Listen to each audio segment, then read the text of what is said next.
Good morning, and thank you for being here.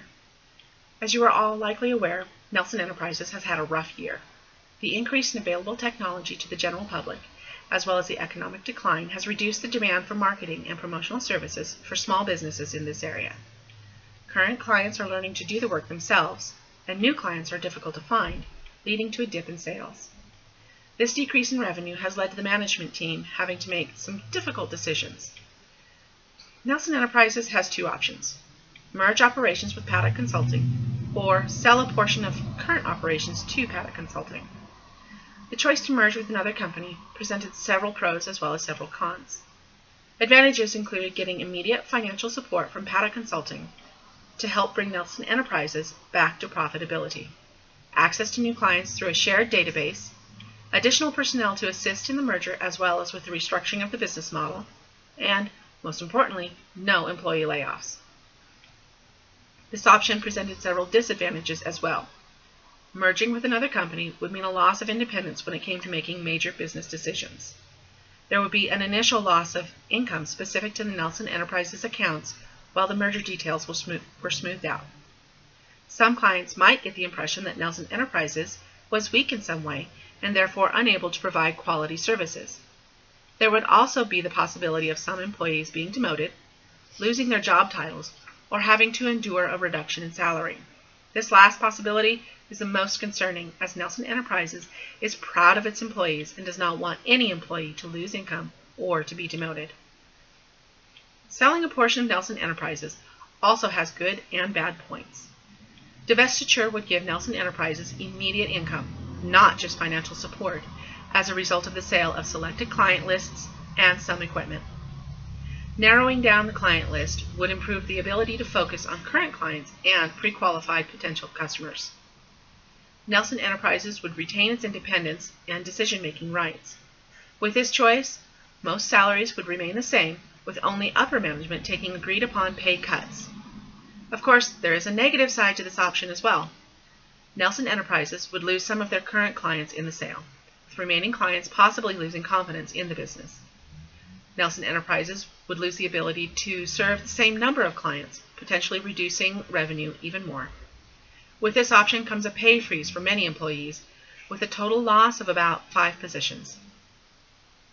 Mr. Schilling, Mr. Phelan, Mr. Marker, and myself met regarding these choices and painstakingly went over the options as well as the current financial reports in order to gain a better picture of what the future holds for Nelson Enterprises. A motion was made and passed that Nelson Enterprise would sell to Paddock Consulting 15% of its current client lists, client accounts, assets, and equipment. A tentative business plan was drawn up that will guide Nelson Enterprises back to profitability within the next 3 years. This will take a lot of hard work and dedication from everyone, but I believe we are capable of achieving this and making this company successful. Part of this agreement to sell 15% of the business includes Paddock Consulting hiring up to 5 current Nelson Enterprises employees. Ideally, this will be a voluntary move by the employee. If you are interested in making the move, please meet with the Director of Human Resources, Mr. Levi Marker, for any questions about the transfer to Paddock Consulting. This sale is already in motion, with a projected final closing date of December 31st, 2015. Nelson Enterprises wishes to begin the new year with new purpose and new vitality. In order to bring attention to the business, a social media campaign for Nelson Enterprises will be launched in order to create brand awareness. The corporate Facebook account will immediately be utilized daily with new marketing information and examples of current work for clients, with client permission, of course. Current staff will have their own profile within the Facebook account so that potential clients can get to know the team. A Twitter account will immediately be created and maintained on a daily basis to help promote Nelson Enterprises and to create networking relationships to expand the reach of the business. These 2 social media platforms are expected to increase sales by a minimum of 10% within the first 3 months of use. LinkedIn is another social media platform with as yet untapped potential. This website could potentially triple the size of the business network of Nelson Enterprises. A corporate account will be created within the next 3 weeks, with all pertinent business information included. The site will be monitored on a daily basis, with any business updates and announcements posted on the main business page as soon as possible. All employees are encouraged to create a personal site as well in order to help increase the number of contacts and potential clients for the company. Instagram and Pinterest will be explored as other possible social media platforms for promoting Nelson Enterprises. Instagram especially will be researched since it is graphic in nature and can showcase the digital and print promotions created by Nelson Enterprises. If found to be viable and cost-effective, accounts on these platforms will be created and managed on a weekly basis within the next 3 months. Projections for sales increases will be given once research on these avenues is completed. Current client accounts will be reviewed.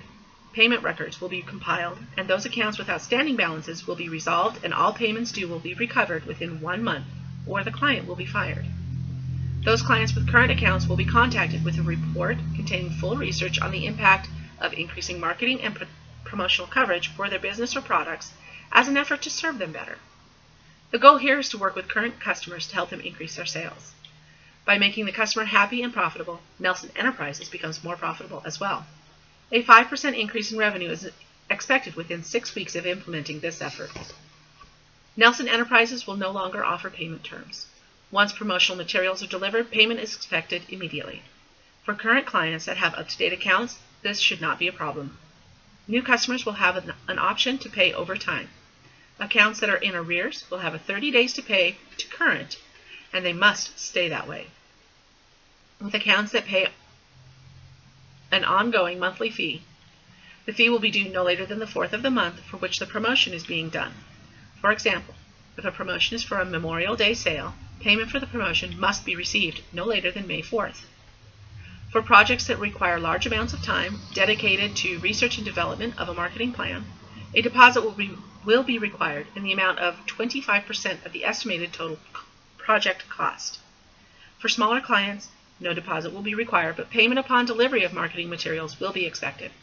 These changes should improve overall cash flow and increase operating funds by nearly 30% in the first 3 months. Perhaps these changes sound drastic. Some of them are. All of these changes are necessary in order to keep Nelson Enterprises competitive in the marketing and promotion business.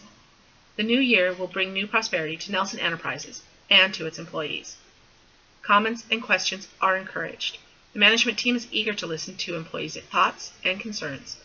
Nelson Enterprises General Manager, Mr. Schilling, will be available through the end of the year by appointment. My door is open at all times, and I welcome anyone to stop by and discuss concerns. Weekly update meetings will be held Fridays at 1 p.m. in the main conference room for anyone interested. Attendance is not mandatory, but it is encouraged. Suggestions for improvements and ways to lower operating costs are welcomed at these meetings. Thank you all for being here. Are there any questions?